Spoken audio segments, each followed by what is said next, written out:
show, we want to look at democracy, corruption, and the rule of law. It's very expedient that we look at democracy, the will of the people. And so we want to look at it and looking at the rule of law, because if you look at both of them, they are interwoven together. So we're going to be looking at it and looking at where we are right now in Nigeria. Away from that, we want to look at wealth creation in Nigeria, looking at the population, Africa, one of the African largest country in the world, and looking at our population of over 190 above thousands of people in Nigeria, millions, sorry, in Nigeria. We want to look at why at this stage people are still complaining. Why are we not tapping out of human capital that we have? Why are we not tapping out of the acres we have and our mineral resources? So we're going to look at all of that this morning with our guests in the studios. But of course, you know that what we really start the program with is with the newspaper review. And this morning we'll review the papers. We're not going to review all of it. We'll take the headlines and we'll go straight to the program. Then for the sports segment, we'll just look at Russia 2018. We have a special edition here in the studios, and the World Cup is starting today. The excitement is in the air. We'll talk a bit about that in this program. It's expecting to be very interesting, but we need your participation, and we want you to call in, give us all you think about today's edition. And as we're talking about democracy, corruption, and the rule of law, and we're also looking at job creation in Nigeria. And finally, we are looking at the World Cup opening this morning. Well, we'll go on this break. When we come back, we just take the headlines. Stay with us, don't go nowhere.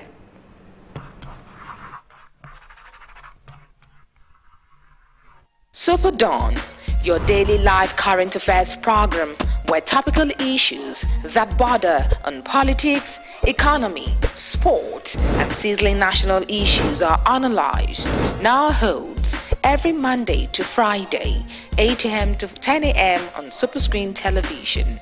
Let your voice be heard. Join us.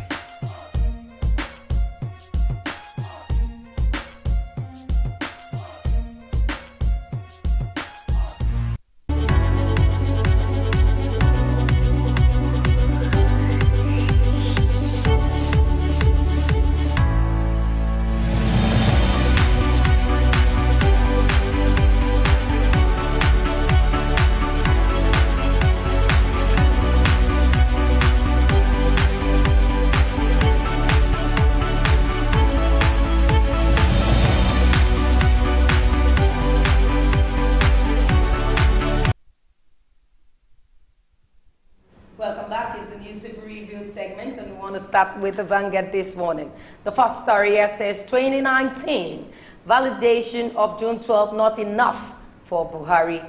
This coming from the Southwest leaders, and the writer says Adebanjo, Odumakin, Babatokpe, Fasimi, Adebulu, others differs. And we also have here Mile 12, Apapa Road. Police deploy palliative to ease traffic. That is getting unbearable. We also have in the papers here excitement as the World Cup kicks off today. We are indeed excited, and I think, Anthony, you're excited about it. Yes, I'm very excited. As a matter of fact, we are going to be airing this program live, and it's a good thing. I just hope that, well, I hope and believe that Nigeria will definitely make us proud. Well, we're going to take it live, and we know that loads of people will be watching, and I want the opening teams to just make us, just give us, you know what it is? They might not retain, well, let's see how it goes. Let's see how it goes. As you have some of the headlines. Okay, from the New Telegraph newspaper we have here, federal government said to repatriate fresh $500 million Abacha loot. And it comes with a writer that says FEC approves 185 billion naira for roads constructions and repairs. That is a good one. This one says APC moves postponement of National Convention. And a writer here says party accuses Okorocha of forgery. Well, I'd like to take that story, but because of time, you could take that on page 5 of the New Telegraph newspaper. We have here LP kicks as Mimiko returns to party. And on the business angle, there has NBS. Inflation crashes to 11.61%, 16th times in a row. This one says, Nigerian pharmacist kills wife, daughter, self in US. That right there is not a good one. And on sports, FIFA World Cup kicks off in Russia. That is today. A very good one from the FIFA. As a matter of fact, they've done their re-election. And anyway, that's a good one from the New Telegraph newspaper. Okay, moving away, we take some of the headlines in the Daily Trust this morning. And the first story I'm going to take here is the Dutch national remanded over killing of Nigerian wife and daughter. We also have this, Oshomole, I can be a dictator as APC chairman. Still in the Daily Trust, we have AGF, Buhari's June 12 declaration, mere desire. And also here, NLC kick as Mimiko dumps PDP, returns to LP today. Finally, what we'll take here is CBN registered 674 Forex dealers in 6 months. That's all we can go for this segment on the newspaper review segment this morning. We'll go on this break. When we come back, we want to look at wealth and job creation in Nigeria. We'll be right back.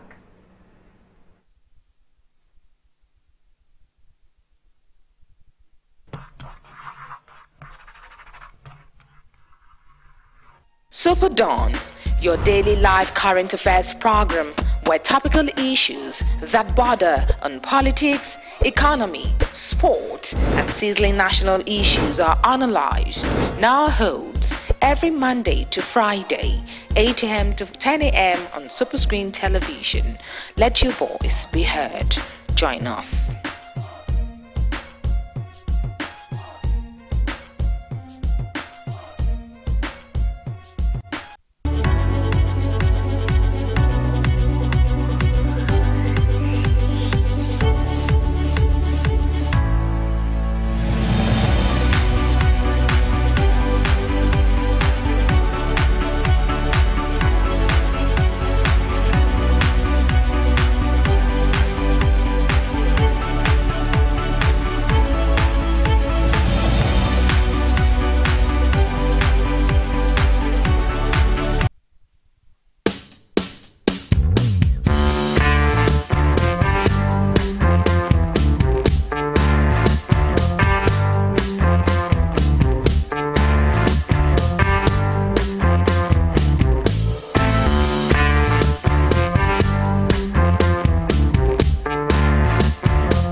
Welcome back, where we want to look at wealth and job creation in Nigeria. Nigeria needs to create 25 million jobs if you spread across it, say in 10 years. And looking at what is happening, how do we halt unemployment in this country? Well, today we have a guest in the studios. We have David Olutobi. He is a coordinator of Self-Empowerment Initiative. David, good morning to you. Good morning. Good morning to you, sir. Good morning. When we say wealth and job creation in Nigeria, tell us what you think your thoughts are. We want to know your thoughts concerning it. Well, talking about wealth creation, talking about job creation as a people, as a country, it is not just the duty of some segment of people alone. It's not just the duty of people in power alone. It is a collective responsibility. We have a collective responsibility to creating jobs, to job creation. It is an avenue through which we can create opportunities, enabling environment for youth to thrive, for people to initiate their ideas and initiative that can reprocreate into wealth. Okay, I know that you are a farmer, and I want to ask you what motivated or prompted you to go into farming, and when did you start actually? Well, it was about 18 years ago. That was about 13 years ago, in 2005, when I saw the trend of what is happening in our country. I was privileged to work in a fisheries company, and I discovered that most of the things we have in the frozen warehouse, most of the things we have in our warehouse in the rice sector, they are all imported. We have fishes imported from Norway, we have rice imported from Thailand. And I said to myself, what are we doing? What are we creating? And when the inflation started about in the area of Babangida, that was in 1983, 85, when the inflation started, a lot of things, my father was being affected, and I began to look at a lot of things. I told myself, we have to just go back to our heritage. And our heritage is what we have. The enabling environment, the climatic condition, the land, the resources. I said to myself, if my own father can train me out of school when he had some clash with what he just got from the produce of the farm, then there is something in the land. There is something on the farm, and that was what prompted me in 13 years ago. And I left what I was doing. I said I was going back to the farm. Although it was a ridicule, people were laughing at me that what are you leaving Lagos to go into the farm to doing? But today, so many of them are coming along with us. It does not just start. Sorry to cut you short. In terms of job creation, talking about the youth, especially in Nigeria, before you go into a job creation, there are certain things that you look at. But first, let's talk about the lucrative aspect of it. Is there anything such as a lucrative job and a non-lucrative job?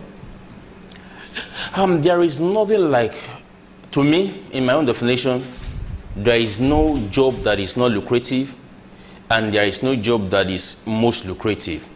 It depends on your utility, how you utilize your resources, how you utilize your opportunities. You might be getting so much and you are not utilizing so much. Then it will not be lucrative. You might be getting so little and you are utilizing so much, it becomes very lucrative. So even in the agricultural sector, some people say that it's a sector that you have to wait for a long time. We are in a kind of economy that even the youths, every one of us are so money conscious. Yes, money is very important, money is needed, but if you don't have a product to sell and you need money, you will end in frustration. So how did you start? I need to know, leaving secondary school, I guess, and go into farming. I know that there might be some challenges, but before the challenges, how did you start? Well, I started up with a passion and a burden to see people live a good life. I started up with a passion to see youth have jobs. And when I first launched out, I was motivated by some of the research I did. I went to Cairo, the biggest pig pen, biggest pig range in Africa. is resident here in Lagos, in Okeria in Nigeria. I saw the output of what people were doing. I did some little research, and I went on a training. I worked in farms.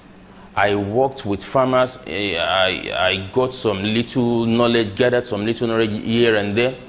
And in starting up, there was no capital to start with.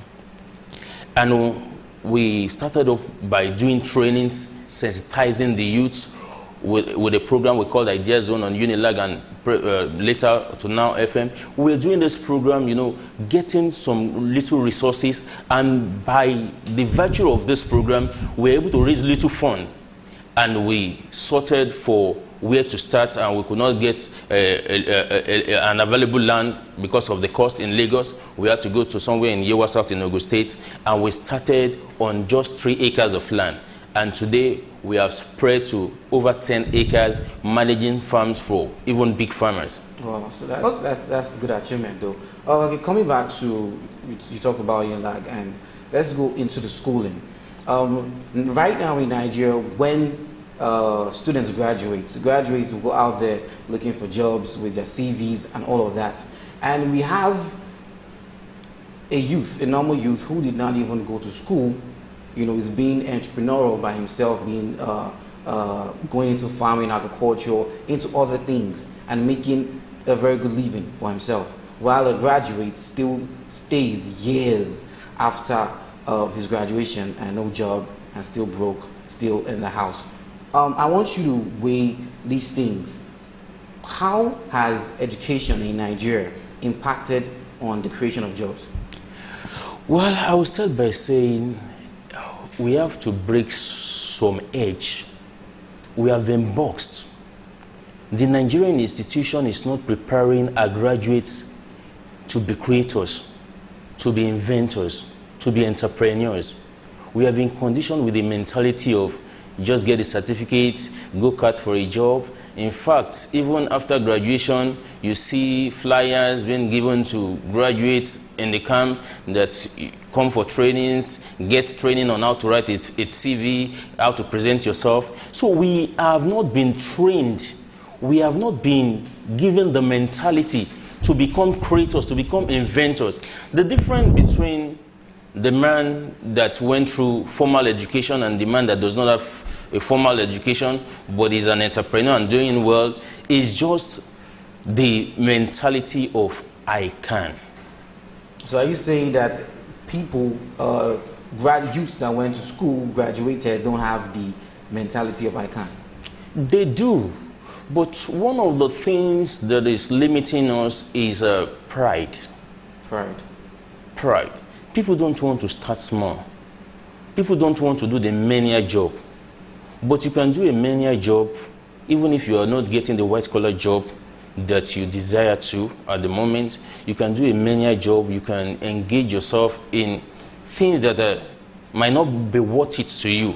But through that, you can get resources together that can make you to start something. But before starting, you have to have a vision of what you want to do. An entrepreneur is someone that is ready to create a project, a venture, that is ready to launch out, to take a risk with the aim of making profit. You have to find that area of need. In Nigeria, you can't even produce enough for people to eat. And a lot of our heritage are going down the stream, like the sugar company in Kwara State was doing well about some years ago in 1910. It was doing well, but it was being shut down. And a lot of youths there were complaining that this is our hope, this is what we have. We were thinking of getting jobs. But presently, most of them have taken into Okada riding because the enabling environment has been battered. Okay, so looking at all of these things, you're talking about entrepreneurship. Some people have defined entrepreneurship as someone trying to solve a problem in the community using entrepreneurship skills. Looking at those skills, how can we start as a government? From what end do you think the government needs to start from? Well, like I said, that wealth creation, job creation, economic development is the duty of all. On the part of the government, they just have to help us to create the enabling environment. Like I don't advocate for a government or an organization to give my present day youth money. I don't advocate for that, but I advocate that you should create the enabling environment. We have a lot of, we can decongest Lagos State, we can decongest Port Harcourt, we can decongest Abuja, we can decongest the developed states in Nigeria by creating opportunities, same opportunities, or perhaps starting in the area of agriculture in rural settings. Like in my own place, we have a lot of fallow grounds, we have a lot of fallow lands. But that is it expensive? They are not. Okay. They are not expensive. In fact, most of these communities will be very happy, like where we are presently, they are very happy giving us land for outright purchase for a very menial price. How do people pay? Someone that is not employed, someone that wants to start doing something, it's not working. How do you think this person will be able to pay even if it's not, the money is not a lot of it? How do you think? That's why I'm asking you about government involvement in this. That is where the enablement comes in. The government can give out a fund that will be managed, that will be properly managed.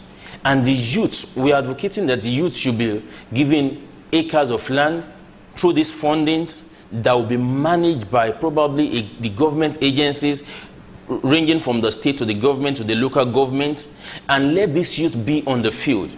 Let them be given resources in terms of seedlings, in terms of tractors, in terms of the landed areas to cultivate on. And at the end of the day, the resources will go back to the government in percentage on profit. And these youths will also have a very good percentage for their wages through the period of cultivation or rearing or processing, as it may be. Okay, in terms of agriculture, how would you say agriculture is faring now in Nigeria as a means of job creation? Changing in that field. Well, we at the moment we are supposed to have harnessed so much in this area, but we have not started. We have not started? We have not started. Nigeria is the highest producer of cassava, but yet we have not produced enough. Why? We have not saturated even the local markets with our highest production, as we call it. We have not saturated even the local markets. Cassava is not just a produce for food. It is being used now as raw materials. Somewhere in Australia, they use our cassavas as a raw materials to do these sleek products. The sleek suit product, when you see this shiny sleek product, it is a product of, the produce of cassava. Ethanol is a produce of cassava. Cassava is in a very high demand, and yet we are not producing enough. For in the area of like the sugar I cited, Nigeria is only producing 2% of the sugar we need, both for domestic and the sugar, the domestic and the cube sugar we are consuming. We are only producing 2% of what we need, and we are importing 98% of the needed sugar we need. So by all this, we are going to suffer a lot of unemployment. The Bao purchased the sugar factory in Kwara State, and up till now, the machineries have not been brought in. Up till now, they should have planted over 400 hectares of sugar cane for the processing.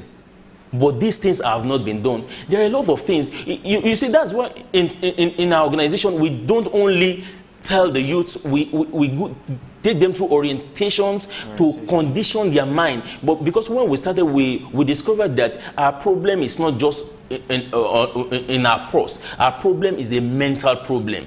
Okay. So how do we change? That's what we're going to look at your organization, what you do, getting the youth involved. How do we change their mind towards agriculture, not seeing themselves you know, with the white-collar jobs. How do we take their minds away from white-collar jobs and bringing them into agriculture? What do you do during your trainings? Well, what we do during our training majorly, like we'll be having a program, a seminar. It's a seminar, a mobile seminar. We'll have it all around in different locations. Like the one we'll be having is in Saturday in a location in Lagos. We take them through a mental reorientation. Can we have a view about that? Can you tell us about that? How? Like the one we are doing on Saturday is we're telling them you can make a difference. You can launch out in a different direction. You can set a goal for yourself and achieve it. Now, during this period, after the program, we also give them a follow-up for an orientation course for people, and all these are free. For people that will want to come into the area of agriculture, we want to admit by the special grace of God with our present capacity, we want to admit 100 youths. Is it for free? The admission is for free. But the program, if they are going to be coming and going, is free. But if they are going to stay in the location, they are just going to pay for their transportation logistics from the farm and to their residence and the residential fee. Aside that, what else will you be training them on? We are going to be taking them on intensive mechanized agriculture. Agriculture now is not farming. It's not peasants. We are going to take them through training on various aspects as they will be keen to.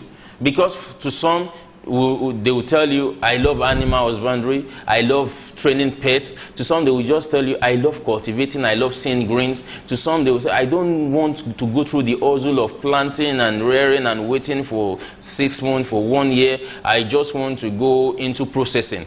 So, it is a wide range. It depends on where they are going to. But the first thing we are doing is to give them an orientation and the lucrativity in the business. Okay, like you said, taking a cue from what you just explained, when you talk to a graduate, a normal youth, an average Nigerian youth, and say, okay, there's money in agriculture, there's lucrativity in agriculture, go into agriculture, and you might find a future in it. The first thing that comes to your mind, that comes to a youth mind is, okay, nah, it's farming, nah, it's the ground, it's, you know, all of that. That's orientation, that's what they have in mind. Meanwhile, they are really rich moguls gaining from this. Yes. And that is because I know for agriculture, it's a chain from the production, the administration, and all of that. Can you give us an overview of this different parts of agriculture which I can venture into? Well, you started by saying what is a reaction of a normal average Nigerian youth. Before now, the reaction is like agriculture. As in, it sounds strange, as if it's not what our forefathers had been practicing before the emergence of crude. But presently, the appreciation is growing. People are coming massively from the different locations, mostly in Lagos where I left, and the people that have known how we started, they have come, you know, many people have, some that have the capacity have purchased land. And talking about the different areas of agriculture, agriculture is a very wide range, ranging from the vegetables, ranging for the perennial crops, ranging from the tubers, the cereals. They are of different range. And you have the cash crop, which most Nigerians might not want to go into now. That will take about 3 years, but the result at the end of 3 years, if you can do like 5 to 10 acres, or at least 2 to 3 acres, you will be in what I call oil money. Okay, I will come back to you, but we must go on this break. And when we come back, I want you to tell me, if I start, say, I want to start farming, and I don't want to keep too long, say 3 years, to get the results. You know, I want to just use it within that year. I start making progress with what I'm doing. I start making monies from it. When we come back, you tell us that. But we'll go on this break now, and when we come back, we want to find out what time will it take you to start making monies from your farmland. We'll be right back.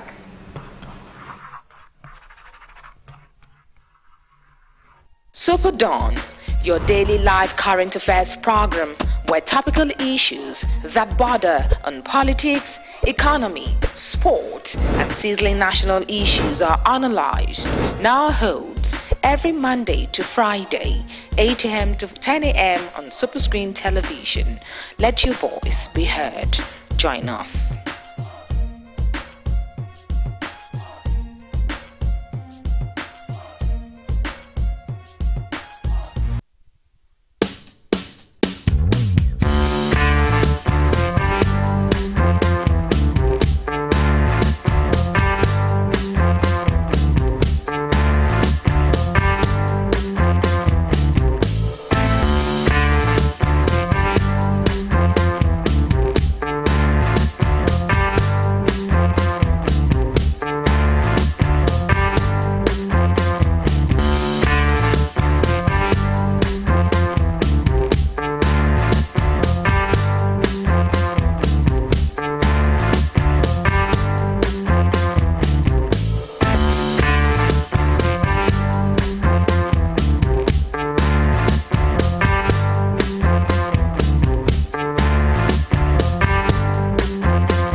Welcome back. Before we went on that break, I said I was asking the guest, what time will it take one to plant and begin to make monies from it? How long? Well, to make it very appreciating, we are not starting with starters with a long-term cultivation or a project. We are starting up with a project that you can get your money back in, say, from the second month of plantation. No, I'm not talking about your project. I'm talking about if I want to go That's into what I'm farming. saying. That's what I'm saying. If That I want to go into farming. If you want to go into farming, let me direct it to you. Yes. If you want to go into farming, I would advise that you go into vegetables. Okay. That you go into things like pepper, tomato, the okra. That you can also do not in the normal season so that you get more appreciation for your produce. You do it in the dry season, starting from September. Okay. The people that are coming around will say, just wait till the next dry season. So that when we do the clearing from September, as soon as we see the regular shining of the sun, we start doing the bush clearing. After the bush clearing, we do the burning, we do the raking and all that. Then from November, December, we started planting. So when will I reap? But this is with the aid of irrigation. I know that the reaping is where... It's the reaping that is the main thing. The reaping is essential. When we plant in December, from January ending to February, we start harvesting and you start having sales. And at that point in time, I tell you, it is very lucrative because we have a lot of market women that are ready to buy and there are no grains in the market. But with the introduction of our irrigation system with our water guns now that is presently available that can wet 2 hectares of land to saturation in less than 2 hours. Maybe I should have asked, how much will that cost me to start? Well, how much will it cost to start farming in a very small scale? Because the youth out there, you know, they don't have a lot of monies, and so they want to start something. So how much do you think someone can really start averagely? For someone like you, I would say on the average, you can start with 150 to 200,000 naira. Not like me. You just live in school. I'm categorizing it. We're trying to help people out there. Generally. We're trying to help out there. Someone that you just left school and you want to go into farming. You don't want to wait for employment. Someone is telling you, I'll employ you today, and you're just waiting at home doing nothing. What can you actually start with? We have a program for this September for the youths, for the unemployed youths. And we are going to allocate an acre of land to 6 people. That's in a division of 1 plot per acre. So in that division, we are going to allocate it to them. They are going to be cultivating, and we are going to be also training them. So in the course of that training, whatsoever they are making, it's going to go back to them at a 70% return. Okay, but they will pay a sum of 65,000 naira to aid their housing and yes. Okay, but for those that don't have the money to, regardless if it's 20,000 naira, even if it's 10,000 naira, for those that don't have the money to start an agricultural business or venture into agriculture, are there any ways or mediums they can access loans to fund themselves? Well, there is no bank that will give a loan to a youth that has no collateral, or an unemployed person that does not have a collateral or a CFO to a landed property. So what we are advocating is that the role of individuals, the role of corporate and religious organizations and the government, to individuals that have the capacity, we are advocating that you can invest. We are not calling you as philanthropists. We are not telling you to be free donors. Just invest on behalf. Yes, in partnership. Just invest on behalf of these people, and those that don't have money will see the capacity. Like if Vera can give us 1 million naira, we'll say, okay, give us 5 youths. If you can give us 2 million naira, we'll say, okay, give us 10 youths. You are working, well paid. So we can actually, yes. In rounding off, we are rounding off now. What you're saying is people, individuals yes. can help. Individuals. That is the rules. You can partner with this youth instead of allowing them do many jobs, or instead of allowing them go into some vices. You can actually be part of their lives. And finally, what word do you have for the youth out there, for the government, and for individuals as well? Well, to the youths, I just want to tell us, that we should believe in ourselves, we should believe in our country. It is going to work out. It is going to be glorious again. At the end of the tunnel, we will see light again. To the individuals, I just want to say to us, let us put an end to selfishness. Let us put an end to greed. Let us live a selfless life. Let us be an extension of job creation in the lives of the youth. To the corporate and religious organization, I want to say, let us utilize our resources. Let us create our own world and let it be better. To the governments, the superpower, we are saying you can help us have a good life. We are not lazy, sir.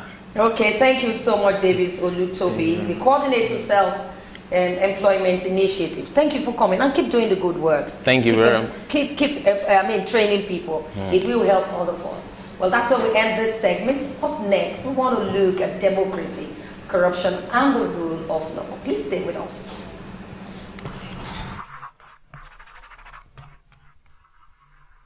SuperDawn, your daily live current affairs program where topical issues that border on politics, economy, sport, and sizzling national issues are analyzed, now holds every Monday to Friday, 8 a.m. to 10 a.m. on Superscreen Television. Let your voice be heard. Join us.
Welcome back. Well, we want to look at democracy, corruption, and the rule of law. This is very important. If you see how we voted the President Buhari, Muhammadu Buhari, into office in 2015, one would have said that people looked at his track record in fighting corruption. And we want to look at all of these things and what we are standing right now and facing in Nigeria. But we have a guest in the studios this morning. We have Liboros Oshoma in the studio, legal practitioner. Good morning to you. Good morning. Good morning to you. Good morning. My pleasure always. We are looking at democracy, and democracy basically is just the will of the people, and democracy drives dignity and freedom of the people. But looking at democracy, corruption, and the rule of law, what's your take first when we say democracy? And now, a few days ago, we had June 12th, and we celebrated June 12th with even what the president did in honoring some personalities. What's your take? Yeah, first and foremost, you question, when you talk about democracy, we should find another name for a brand of, system of government, because it is not truly reflective of democracy at its practice in other climes. And then, you say democracy is the government of the people, for the people and by the people. Can you truly, in all honesty, say since 1999 till date, governments that we have had have been for the people or by the people, but by some individuals? And then, because of lack of education in our system and, lack of knowledge, so a lot of people are quick to say, well, we're starting from somewhere. You remember the days of nascent democracy, nascent became the new slogan until the rule of law took over, nascent. And then, so it's been back and forth.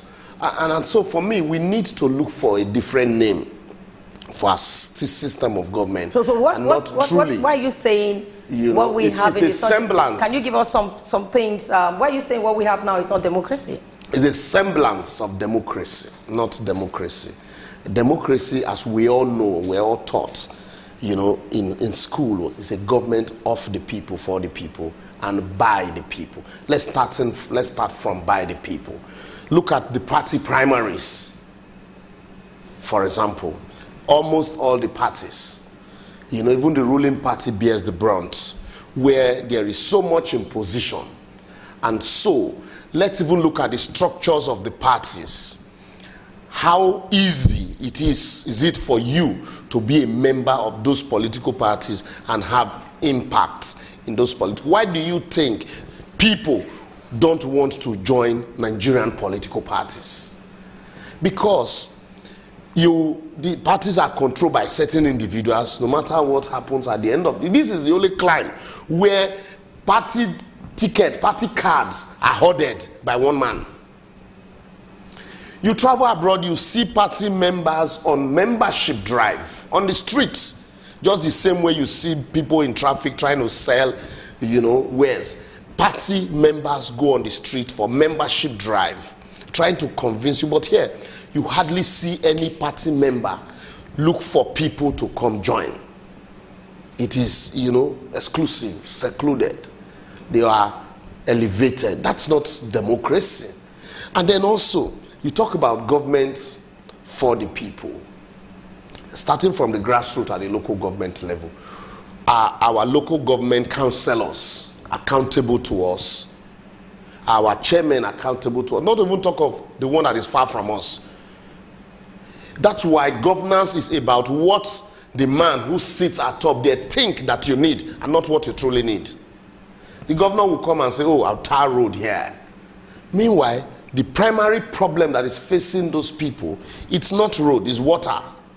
They need water first because they barely even have cars to access or to even go out. So if you ask them, they will tell you, please give us water first, because that will sustain our existence. But because it's not a government of the people, it's a government of the man who sits atop, government, and then he sits down and says, I will give you this. Okay, Barrister, You have mentioned so many things about democracy, or we not living a true democracy in Nigeria. And now let's look at solutions. Where do we start from? Yes. The solutions, since they have told us that it is democracy that we are practicing, and so we can't run away from it. And so for us to understand truly what democracy is about, we have to participate, whether we like it or not. And so it is not about now joining political parties. If from what we saw at the party primaries, it's even difficult for you to participate, you know, what we need to do. Who is we? You and I. It's we. So what we need to do is to ensure that because the only matrimonial sacraments that allows us to intermarry with government people is election. So we also forget that election does not end on the day of voting. If you come for an interview and then they ask you what are your expectations, what are you bringing to the table in this organization, and then you reel out your expectations, your areas of strength, and the moment you are employed, there are KPIs. You know, you are going to be benchmarked against, you know, and the office will also give you expectations from you. And so that's the way democracy is. We don't just vote in people and go to sleep and wait for another 4 years. We need, being a social contracting, we need to consistently remind them of the promises that they made to us that enabled us. We vote them in, and when they get in, and after they don't do or they don't meet the expectations of the people, these reviews are always done by journalists, by the media, by politicians. How many journalists? We keep. Okay, but looking at it, what he has said, let's look at it this way. Why don't we understand democracy and the tenets of democracy? I wanted to hear that from you before we move to solution. Yeah, why can't we understand the tenets of democracy and all of this? Illiteracy is a big price that we pay here, but we don't know. You see, the word here, we mount agriculture. Come invest in agriculture. Come and plant okra, plant cassava. The world has moved past that. Agriculture without education will end you as a poor man. You remain poor. But agriculture with education will enable you add value to that agric. And that is why what the world is doing today, they are diversifying to a knowledge-based economy. Not the agric that we are mounting here. And so, what our government does is to ensure that they are perpetually kept ignorant. So, because the moment you know, you will demand, you will understand what democracy is, and you begin to demand the tenets of democracy. But when you don't know, and they throw crumbs at you, and they tell you, celebrate us for giving you dividends of democracy. Oh, our amiable governor, our amiable leader. What's amiable about him? Because he used your money, half of your money or a quarter of your money, to give you a quarter of what he promised. Are you saying we can have better leaders? That's what I'm saying. We can have, and that's the essence of programs like this. It is for the people first and foremost to know what government owes them, the fundamental objectives and directive principles of state policies. Once you understand, these are the essence of government. If they say the essence of government is your security and welfare, and yet you have killers ravaging the country as if, you know, it's the in thing to kill, and then you have hunger pervading the land, and then you have so much insecurity that I was driving down here just now, and one man is going to the airport. He has about 6 mobile police attached to him. And then you say, oh, that's democracy in action. So we need to understand, we need to educate ourselves to understand the tenets of democracy so we can consistently, from election campaigns, we ask the right question. It is not, I will give you water, I will give you good road, I will give you... How are you going to provide these things? Because there's one big escape route now. You hear, oh, I didn't know the problem was this enormous. Or I didn't know there was no money. I didn't know, oh, these people cleared their account. So you were promising and you didn't know what was in there. Okay, we have to go away from democracy. We'll come back to that. But let's also look at, because we said democracy, corruption, and the rule of law. Looking at corruption in Nigeria today, this present administration, the present president right now, people looked at his track record and says, hey, he's a man that can fight corruption. And when he came in, he said, I'm going to quote him, he said, if we don't kill corruption, this corruption will kill us. It sounded straight. And but I'm going to call back to you. We have Abayomi in the studio calling. Good morning to you, Abayomi. Hello. Good morning to you. Hello. Hello, good morning to you, Abayomi. Hello. Good morning. Okay, I think we need to continue. Hello. Good morning Abayomi, to you. You can talk, we can hear you. Good morning, madam. Good morning. Okay, go ahead. Yes, I want to contribute. You can.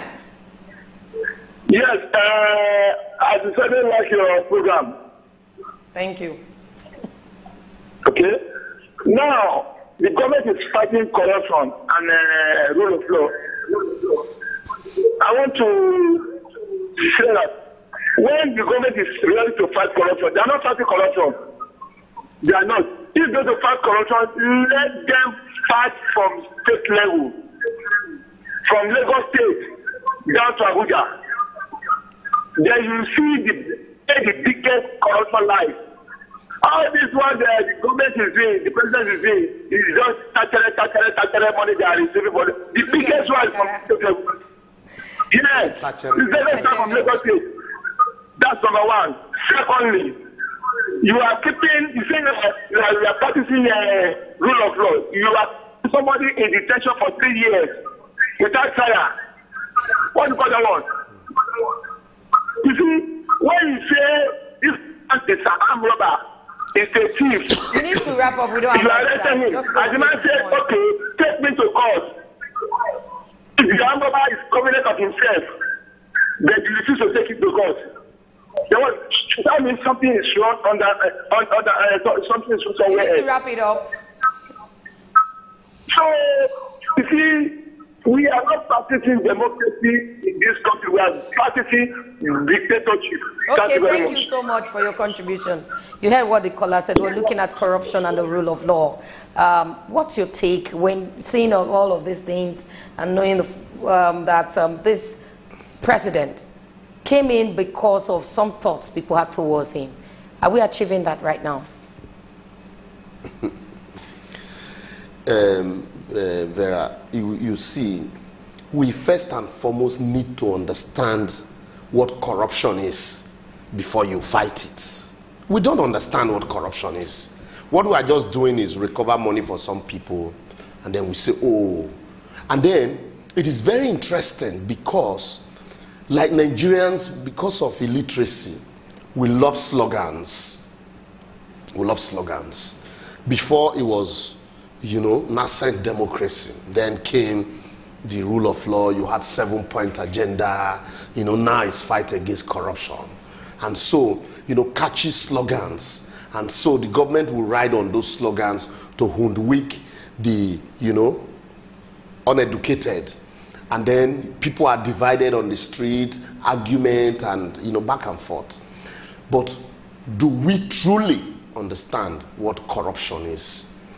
If I use my office to employ you even when you are not qualified, that's corruption. David Blunkett, the Secretary for Home Affairs in London, was asked to resign his office. When I say secretary, minister. Yes, sir. For using his office to influence the issuance of a visa to his girlfriend's nanny. He said, you have used your office corruptly. Subsequently, they said he used a train ticket meant for MP's wife. He gave to his girlfriend. That means two things. Member of Parliament's wives take train. So you don't have police, mobile police with guns running around them. And secondly, that train ticket must be used by them and nobody else. You don't say, oh, I have train ticket I have not used, let me give it to you now. That's abuse of office. But here, all of these things are there. We don't even see them as corruption. Oh, if you're the office, you can't use your office to help your brother. What are you there for? And so the moment you are appointed tomorrow, your community will take out paid that VAT, not because they are happy that you've been appointed, because to them it's our turn to chop. And so we really don't understand what corruption is. And if we understand corruption really, we would know that you don't fight corruption by leaving the Nigerian police the way it is. Well, you saw what happened recently. A former governor was sentenced to jail. These are cases that started long ago. Started long ago, not today. And so that's why also this government caused all of these problems that, now you begin to say, who do you ascribe this victory to? Government ought to be a continuum. You give credit to the ones before you for areas where they have done well, and then give them knocks in areas where they didn't do well.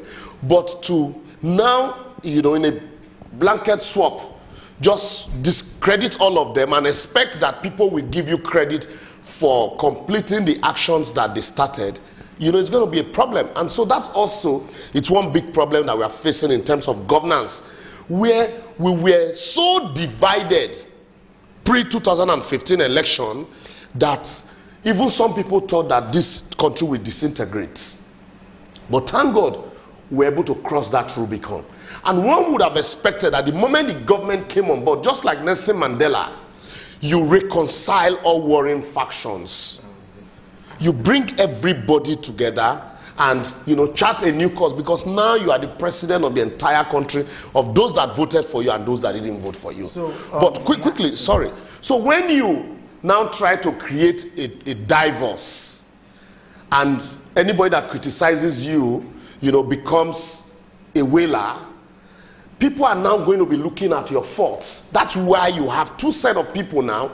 Those who will never see anything good in what Buhari has done, and those who, in spite of his failure, will continually to sing his praise. And so if you bring it down to the issue of fighting corruption, and that's why you have people who are not ready to tell government the truth, that what you are doing is scratching the surface. Previous government did it.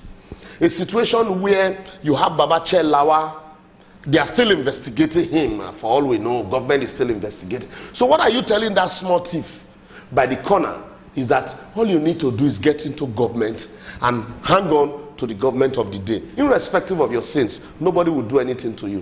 What are you also telling the Nigerian police? Because corrupt tendencies start from our day-to-day existence. Activities, yes. And so if you cannot curb it, even before you get to government, then it will be difficult for it to be curbed once you grab power. And that's why you need to look at the policing, reform the policing. You don't look at the police. Is that college. where we start to fight corruption from? Is it the police? You need, listen, it's a whole, holistic approach. Why you also need, in changing the people's orientation, some people will tell you we need a change of attitude and orientation. That's education. I talked about education. You diversify. What is our education policy? As we speak today, do you know this government's policy on education? You can't even say as a journalist. And so you have a structure where those who deviate from that reorientation, you have your security agencies that should be able to bring them back to line with sanctions.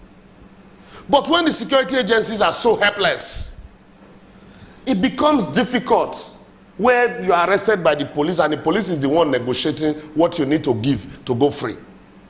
Because there are no sanctions. And so a man like that gets to public office, all he knows is how to compromise positions. And then you have a community that is relying on him to bring dividends back home by coming to share money. No, Anthony, you wanted to ask a question. Okay, speaking of, we just talked about the 14 years jail term that was given to the ex-Plateau governor. Yeah. Now, you said that this is a case that have been investigated Therefore, for a while. Not investigated, it's been in court. In court. Since 2011 or so. For a while. Now, when you look at this, it's just now they're giving the sentence. Yeah. What do you have to say about the judicial system? Yes, I was going there before, because you can't talk about the policing without talking about the judiciary, you know, because prosecution starts from investigation. Also, you have a situation, look at some judges, how are they appointed? The bearer is from me, please, he will cope. And so he gets to the bench, he's learning on the job. And so, when a judge, Lord Dennis said, when a judge sits on trial, the judge is on trial. When you're trying one man, the world is trying you to see how you are going to dispense justice. Even though there is nothing like absolute justice. But like they say, let justice be done if even the heavens will fall, because the heavens will never fall. But here, when you have, that's why they say justice is blind. You know, all it has is a scale. And depending on the pendulum of the scale, you know, but here what you have is, some cases you have justice who do not even understand what justice is about. And then secondly, you have lawyers also who all they know for being called lawyers is the fact that they went to law school. And then they have somebody who knows somebody who knows somebody. And then they come, it is all about series of adjournments, it is, you know, and then in some cases the system also, the government tries to compromise some cases and try to, you know, look for judges that they feel, oh look, you need to deal with these ones. So that's not how you dispense justice. Justice should be an independent thing, and it should be hand in hand with the enforcement agencies. These are security enforcement agencies, so that once it happens, let me give you an example. Do you know we don't even have enough courts to deal with our criminal matters? Now, you have the Administration of Criminal Justice Act that have been enacted in 2015. And it tells you, because of the pattern of interrogating suspects, where a suspect writes a statement and he gets to court, he says, I did not voluntarily make this statement because I was tortured. And then the court cannot admit that statement in evidence without taking it through trial before trial. And so, the Administration of Criminal Justice Act says, to avoid all of those lapses, you need to equip your interrogation room with cameras such as this, and then, so that statements will be voluntary, you need to allow the suspect's lawyer, you know, to be present. But what do we have? It is a paper tiger. It ends in the books. If you get to the police interrogation room, it's still as moribund as it was pre-Administration of Criminal Justice Act. And so when you have all of these lapses, you have the law, but the actual structures on ground are not there, and then you say you're fighting so corruption. We don't have good structures. So the structures are not there.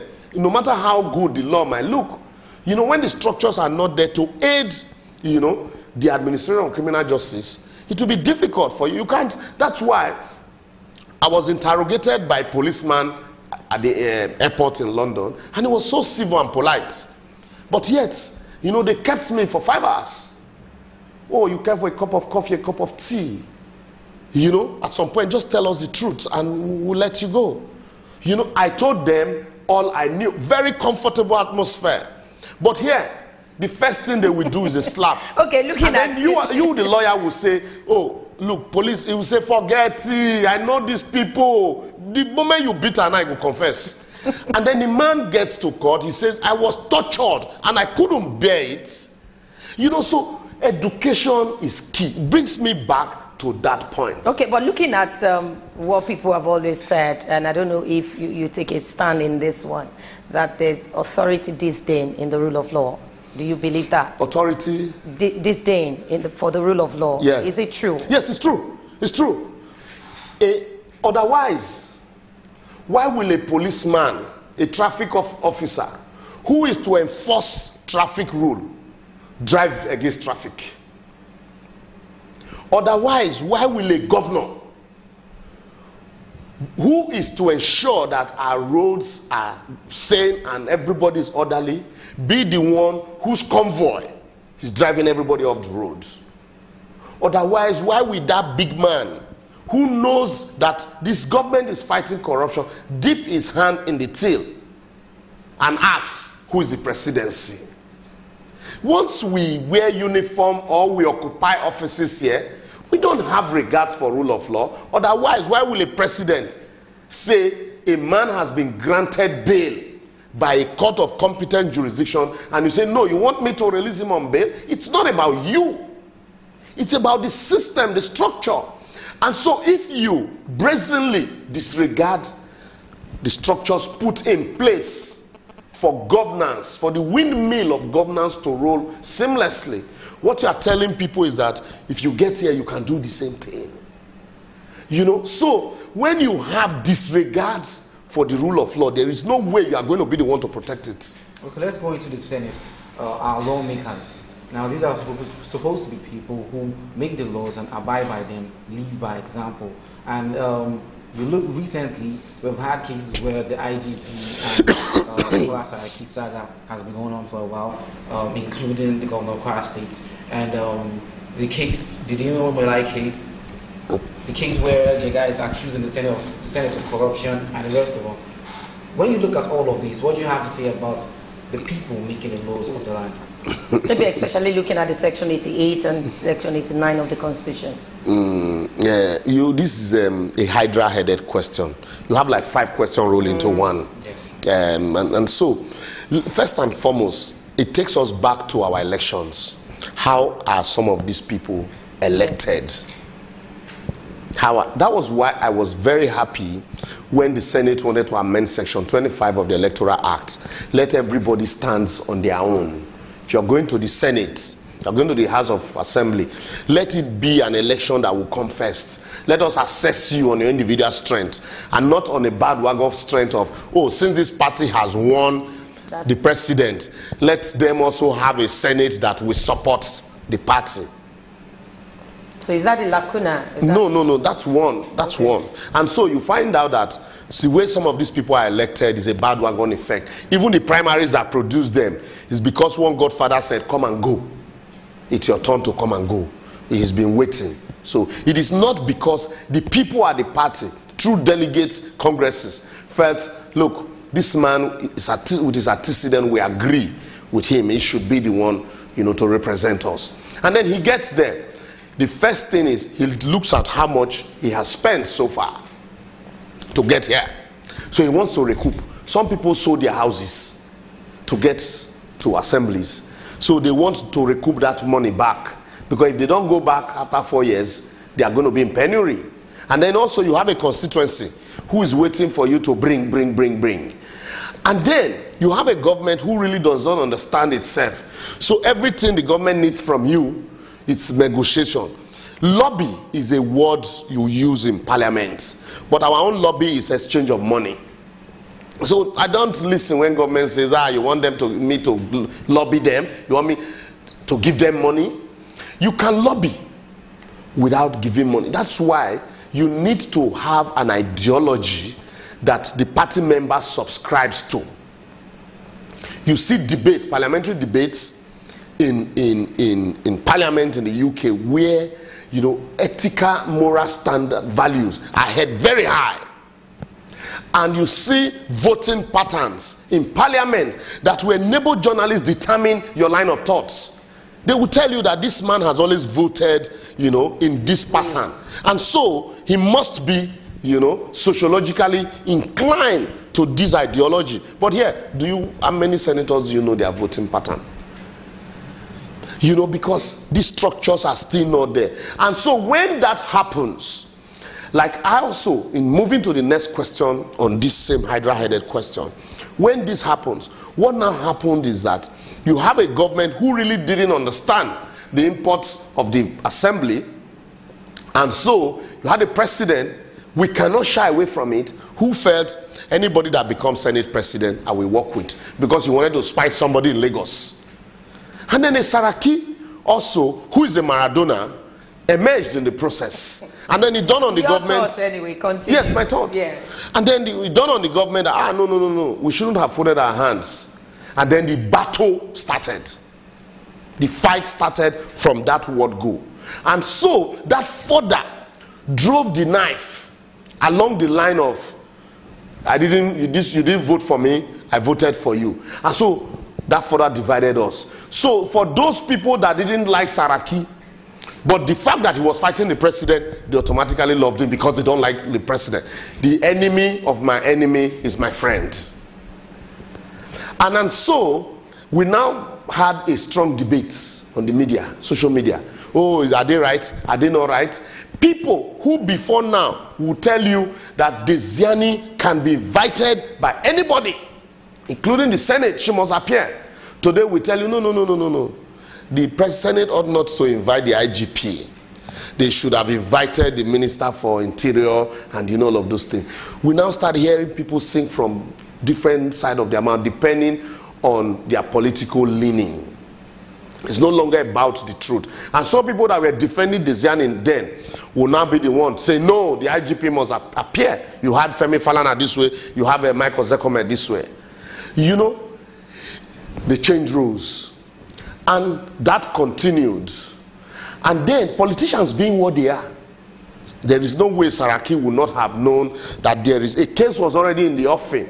And so he knew that, oh look, since I'm already having problem with these people, let me quickly raise alarm. You preempt the investigation. Because also the way the police was going about it, it was like a media thing. So they preempted. Saraki preempted the investigation. Oh, since these boys have been arrested, they will call my name someday. But since I have this issue with the IGP, let me use it. And so how did we get to where we are right now? The way we got to where we were is because of the hatred sown in us by the politicians. And so rather than us begin to ask questions that, look, is this us really? No, we won't. We'll rather not ask questions. We are divided. Oh, it is, if you criticize this government, you are PDP.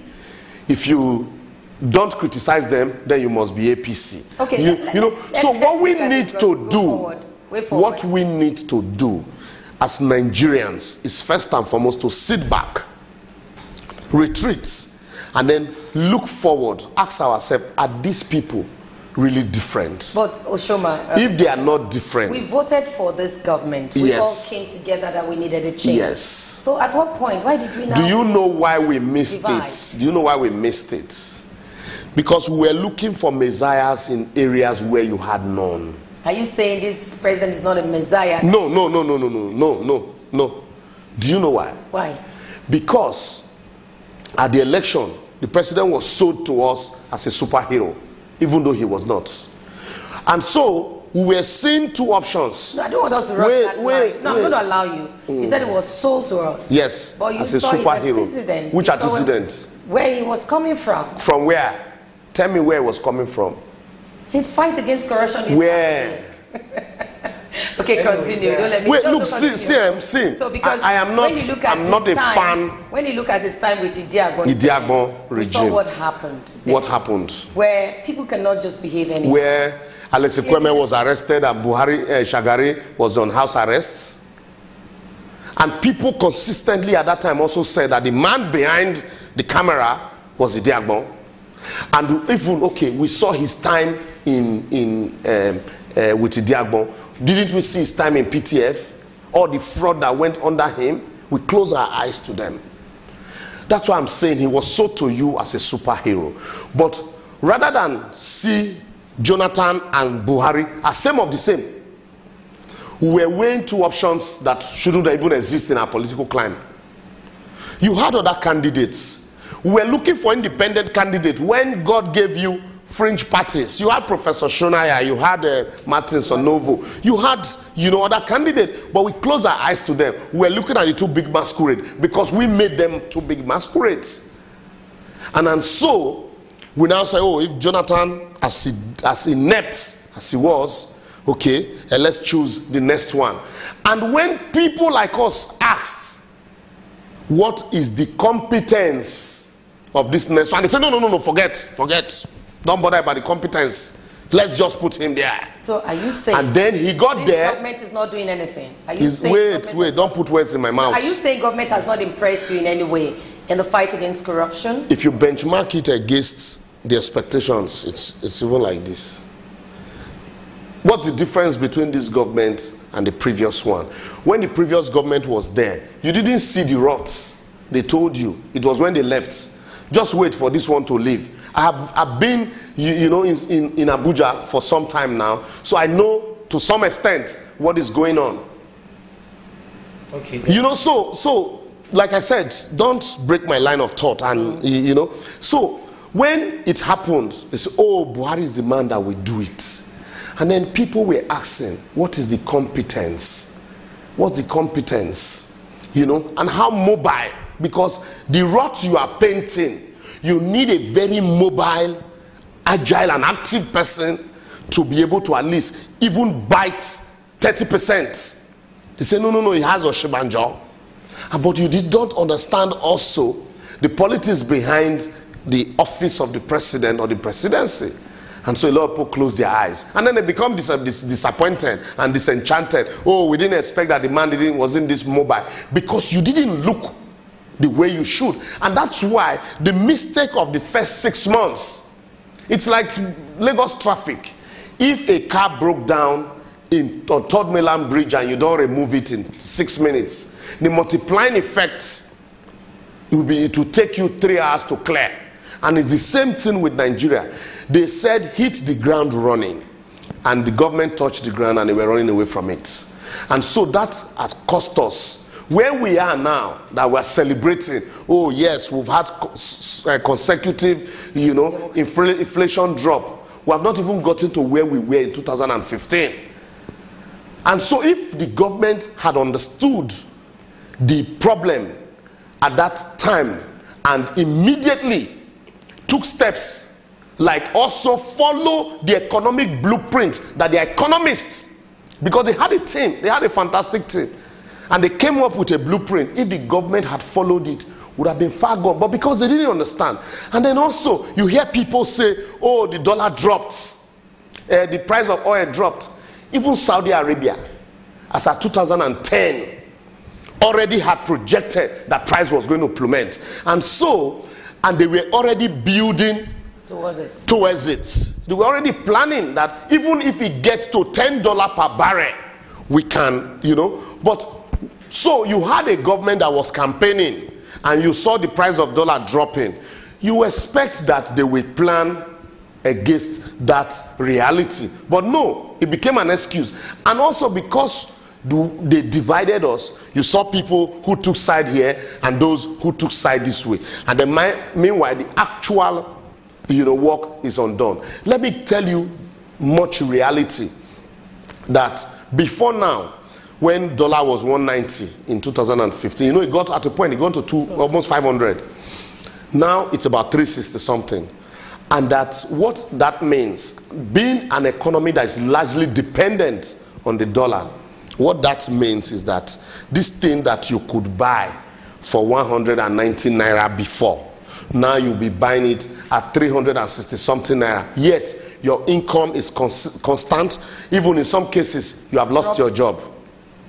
And so those companies that are producing, even manually, who were relying on some of these things, now can no longer produce. So what the government is doing is to tell you, oh look, we are diversifying into agriculture. Oh, and then when you ask them agriculture, they say rice. And then you're even looking for the rice to buy, you can find. And so we should first and foremost tell ourselves that yes, we made mistakes. We didn't start the way we ought to have started. We're sorry for all of these mistakes. Please, this is how we want to do it differently. And then, as Nigerians, as voters, we should be able to interrogate that way that they want to do it differently if they are realistic. Okay. Before we take decisions, you don't just close your eyes to some of these realities and say, look, it is okay. Right, so let's come back into the law. There are cases where, or should I say, you agree with me that men in office have seen themselves as untouchable. I want you to review the impunities in Nigeria. What's your take? It's the same thing. You just said it. Men in office see themselves as untouchable. We still have it. I'm going to allow you to talk, but let's get this call. Hello, good morning to you. Yeah, good morning. Joseph, go ahead. Okay, my name is Joseph from Akoka. Yes, go ahead. Thank you. You are guest trying to confuse Nigerians with the analysis is doing, telling us the government is not doing anything in terms of corruption or security. It could not find rights to buy in Nigerian market. That's not fair to the government and Nigerians. He has been at Abuja. He has not seen any conviction from the government. What is his own contribution to Nigeria to move forward? Thank you. Okay. He's going to come there. That's what we're going to wrap up with. But you answer the other question. You see, these are the divisions He's probably watching this program with NEPA, with generator. And then these are the divisions I talk about. My contribution to Nigerians are not what I am not here to begin to talk about them, because they are numerous. People I shouldn't be paying school fees for, I'm paying school fees for them. People I even don't know, I pay. Ordinarily, if we had governments, I'm not just hinging it on this government alone. From successive governments, if Obasanjo had set a roadmap, a constructive roadmap, and even allowed elections to run seamlessly, we would have had a Yar'Adua or Jonathan. And so Yar'Adua came, and even though he wasn't capable, he was foisted on us. And you had a Jonathan whose sentiments, we voted on sentiment, and he had no shoes. Oh, he's a graduate. And we saw how incompetent he became. And if we didn't have a Jonathan, we wouldn't have been looking 30 years backward to bring Buhari. You know, so Nigerians have never had it good. Okay, maybe you just need to, the question you asked, maybe you need to ask again. So it's in the same vein that you've consistently had these impunities, that it now became part of us. That once you are in government, you're untouchable. It's now become an unwritten law that you are a government official. The moment you are arrested, he becomes, oh, they are witch hunting him. And that's why he's arrested. How about this other man that did this? How about that other person that did that? But we refuse to ask the question, did he commit the crime? Like Wole Soyinka said, he would want to see a day where former presidents will be arrested. Do you know, I had every belief that the moment this government came on board, that Jonathan was going to be on trial. Another caller. Hello, good morning. Now we're debating, should Obasanjo be arrested or not? Good morning to you. Reagan, good morning to you. Okay, go ahead. There are confused people. Let's put it that way. There are people that take things side. They don't see things on the scrutiny the way the Nigerians do. The last time I just make a statement that Jim doesn't know what is happening. They are divided. I think we are divided in this country somehow. Let me simply say that Buhari got it wrong from the beginning. Let me tell you. Because I watched their campaign with what they are doing during their campaign. It was like a paper issue. We are going to do this. Other than the practical part of it. And people were like saying, I'm going to do this. And it took the one that he got from the previous he had done before. So I never knew how he wrote this idea, but because my parents once told me that he never was behind what is happening then. Now he came in, he became a flop. It took him 6 years to appoint to appoint ministers. At the end, look at the ministers. If I tell my child, do you know the minister of the kingdom? He doesn't even know. He doesn't even know him because they are not found in themselves. And they came in again, instead of them to face what they're supposed to do, they are not giving excuses. And once you have started, a white man will say, stop excuses and start doing something. So let them forget about that excuse they are giving. They are giving excuse of the people. Okay, thank you so much. Thank you so much. Yes. Thank you for calling. We don't have much time. We're wrapping up. Yes. You see, that's, still the divide. Some this way, some that way. But until the government realized that they wronged Nigeria, to answer that question also, what was the percentage? What was the slogan pre-2015? And what is the slogan now? From the people. People who believe that this government, was the Messiah. Even some party members today, when you talk to them, they will tell you, my brother, I didn't expect that it was going to be this bad. But in public, they will say, ah, no, the price of dollar went down and, you know, all of that. So what I am saying here, I cannot be browbeaten by anybody. In wrapping up. What I am saying here is that the government had opportunity to set its name in gold in the sand of time. But they missed it. You eradicated Boko Haram, but headsmen reared its head. And the way the previous government played politics with Boko Haram, you started playing politics with headsmen. And so that has caused even more deaths now. And you sent your IG on an errand, and he said he didn't go. And you came, all you could say is, I didn't know that he didn't go. And then you say you issued him query, and the man said, who issued me query? Main talk up. And then nothing happened. That's the same government impunity. You know, once you're officials, you believe that you're untouchable, and if the commander-in-chief cannot use people to set example. Babache Lawa, it took the shouting of Nigerians and civil society for him to be quietly eased out of office and then go and sin no more. The same pattern that you had with previous governments. You know, so way forward for democracy, the way forward, corruption, and the rule of law. The way forward for democracy is for the people to truly understand what democracy is about, what government owns them, and that promises, election promises, are pacts and not what you should gloss over. And so if a man promised you a cup of rice, if he's voted into office, don't take a grain and pat him on the back.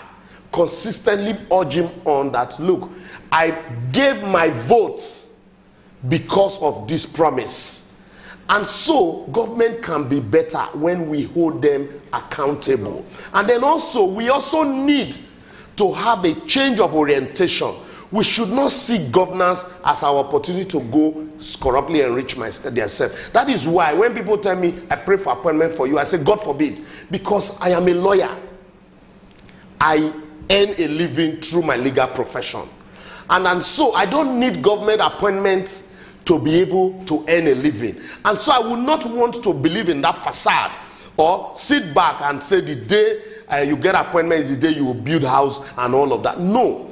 Let's begin to live by example, including the way we drive on the street. It tells a lot about us. I want to thank Liberos Oshoma, legal practitioner. Thank you so much for coming on this show. It's been quite some time we've not seen you here. Yes. And yes, I hope that you've resumed finally. It's up to 3 years we've not seen you on here. Yeah, that's true. Thank you so much for coming on this segment this morning. Well, before you leave, I want to ask, are you prepared for today's World Cup? Do you enjoy football? Yes, to some extent, but if I don't have too much confidence with the matches, the friendly matches timetable. that we have. No, the friendly matches that we have played. I really do not, you know, and so I wouldn't want to give myself high blood pressure because I believe I love the Nigerian team, but from what they have played so far. So if they beat Croatia, that might build my confidence, and then I will. Then you will now want so if they win, I'll watch highlights. But today is the opening ceremony. Yeah, they are playing on Saturday. Everything is going to be. I will cheer them on, and I'll pray for them. Even though, you know, we believe more in prayer here, but I want them to take one match at a time and let it be. Any match they play, let it play as if it's the final match. Anyway, we have a special program here for the football segment. We're going to be doing 2018, Russia 2018 Pinnacle program. So if you miss any match or you want to be part of it, you want to enjoy the World Cup, just stick straight to Super Screen Television and you have the best. Well, up next is SuperDawn Sports. We'll just talk about the opening ceremony and we'll wrap up the edition for today. Let's go on a break. We'll be right back.